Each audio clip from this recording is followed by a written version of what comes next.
Fahar at kapitbahay Daniel Fahar.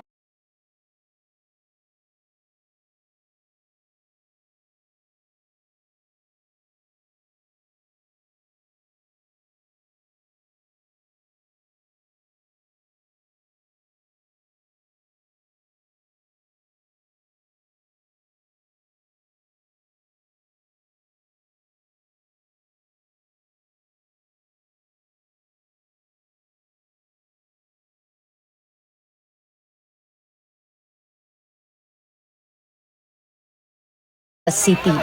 Patay sa pananaksak ang grade 9 student matapos magalit ang kaklase niya nang malimutang ibalik ang 10 pisong sukli mula sa pinabiling tubig. Naganap ang pananaksak sa labas ng classroom ng Las Piñas National High School Biyernes ng hapon. Hindi pa rin makapaniwala ang pamilya na wala na ang 13 anyos na si Aaron. Naniniwala ang ama niya na may pagkukulang ang eskwelahan sa pagpapatupad ng mas mahigpit na seguridad, lalo pat nakalusot sa paaralan ang balisong na ginamit ng sospek sa krimen. Sakit din sa lalo. Parang hindi naman saksak na pang 14 yung edad. Biro mo, isang tirahan lang. Hindi siya pasaway. Palabero lang siya. Bakit nakalusot yun na padalim? So ibig sabihin, ang gwarda, mayroon din pabayad din. May pagkukulang. Pangarap niya pong maging rapper nga po. Gusto po namin talaga po justisya, makulong po talaga yung may gawa nito.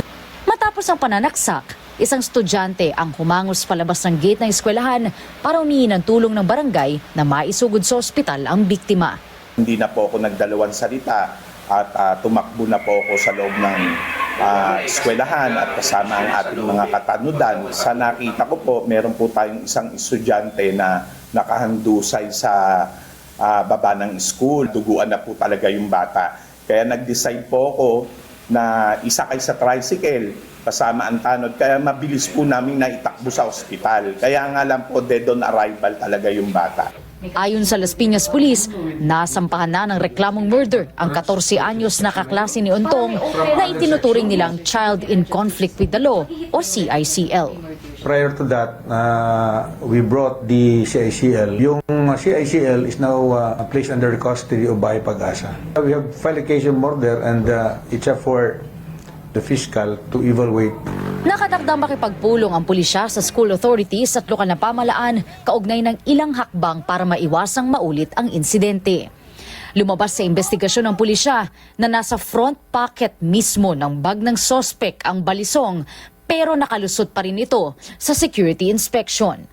We will collaborate with the school officials na sana they will consider our recommendation for the use of yung school bags na transparent, then maybe additional security personnel. Iimbestigahan din ng Las Piñas Police ang posibleng pagkukulang ng security personnel na naka-duty na mangyari ang insidente. Nauna nang sinabi ng Las Piñas National High School na handa silang makipagtulungan sa investigasyon at magbigay ng psychosocial assistance sa mga estudyante. Liza Aquino, ABS-CBN News.